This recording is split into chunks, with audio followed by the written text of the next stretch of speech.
As we reported earlier, the Pentagon released finding of its investigation into the terrorist ambush that killed 4 American soldiers last October in Niger. The catalog of grave mistakes is long and many questions remain. We should warn you that some of the images in this report are disturbing. Foreign Affairs and Defense correspondent Nick Schifrin begins our report with what went wrong. On October 4, 2017, American and Nigerian soldiers were returning from what commanders had claimed would be a low-risk mission. This video is from Americans' helmet cameras posted online as ISIS propaganda. Today, the Pentagon released animation of what became an ambush. 2 U.S. vehicles in purple drove south to escape ISIS fighters in red, but a 3rd U.S. vehicle got pinned down. In that vehicle were Staff Sergeants Brian Black, Jeremiah Johnson, and Dustin Wright. This is believed to be Jeremiah Johnson's helmet camera. He takes cover behind the SUV as they tried to drive to safety, but they were outgunned and outmanned 3-1. Brian Black was shot and killed instantly. In what's believed to be Dustin Wright's helmet camera, Wright and Johnson start running to escape through the woods, but they were both shot and killed. By this point, the rest of the team was about 2,000 feet away, with their Nigerian allies in green firing at ISIS fighters, who threatened to overrun them. This is where LaDavid Johnson was trying to get inside his vehicle to drive away. But the firing was overwhelming, and Johnson, in desperation, had to run. He ran for more than half a mile by himself until he took cover under a large tree. That's where he was killed. The direct cause of the enemy attack in Tongo is that the enemy achieved tactical surprise there. Major General Roger Cloutier and the top U.S. commander in Africa, General Thomas Waldhauser, said today the team had failed to train enough with their Nigerian colleagues.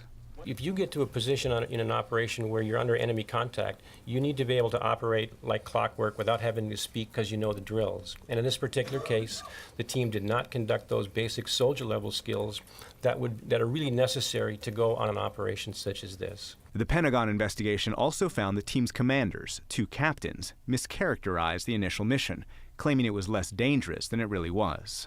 Had the first mission been properly characterized, it would have been required to be approved at a higher level. And by being approved at a higher level, it would have received more oversight from the chain of command.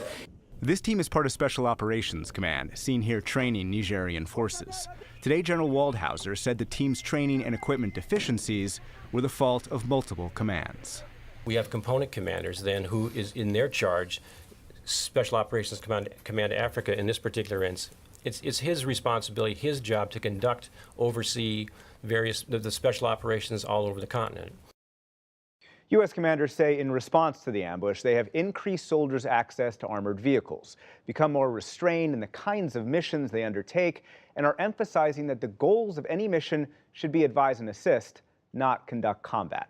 To discuss all that, I'm joined by Sarah Sewall. She was Undersecretary of State for Civilian Security, Democracy, and Human Rights during the Obama administration. She's now a distinguished scholar at Johns Hopkins School of Advanced and International Studies. Sarah Sewall, thank you very much. My pleasure. Thanks for having me. Was this really a tactical surprise, as we heard the general say, or was this almost like a misunderstanding of the threat environment? Well, you know, it's interesting because it was obviously tactical surprise to the extent that they weren't expecting the unit to be ambushed. But it does suggest the reaction that we had never seen this large a group of terrorists gathered, some 50, armed and in an organized ambush, suggests that the level of threat had changed in a way that took people by a broader surprise. And what does that say, that it took them by a broader surprise? That the rules of engagement, possibly, that the level of preparation, that the kind of guidance that they had in their ability to plan and conduct operations was perhaps not attuned to an increased threat environment. So it sounds like that means that the problem wasn't only just that 4 U.S. soldiers and 4 Nigerian soldiers died, but there's a bigger problem at the core of this, right? It's always a tragedy when people die, and we have to learn everything that we can from their deaths, which is clearly what they're seeking to do with this report. However, the larger question really is whether or not you can put people in vulnerable situations on the ground in the fight against ruthless terrorists, even if they're in a nominal supporting role, and expect them not to do everything they can to defend themselves and their partner forces when they encounter the enemy. And effectively, that means that advise and assist does become a combat mission, right? Can become a combat mission. I think that the Obama administration before them and the Trump administration now both wish to keep the U.S. footprint small and wish to keep us in a supporting role, not a responsible role. France is really taking the major power lead in partnering with forces in the Sahel, government forces, to defeat terrorists. But there is always a desire on the part of our service people to get the job done.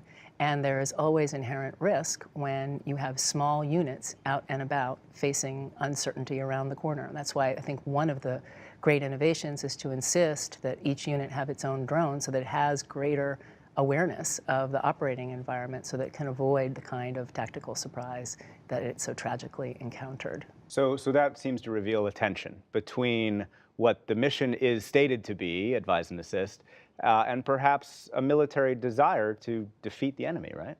Well, the military is always going to desire to defeat the enemy, and part of what the report is wrestling with is how do you put rules in place that help reinforce the support function and the constraints on that. But the broader question for the American people is, do we understand when we ask Americans to play a supporting role overseas in the war on terror, do we understand the level of threat to which we may be exposing them? If, in fact, the threat changes, which appears to be the case in this instance, an unexpected increase in enemy capability, then we are likely to experience losses and we are likely to need to adapt. And that may be the broader lesson of what happened in Niger. Sarah Sewall, thank you very much. Thank you for having me.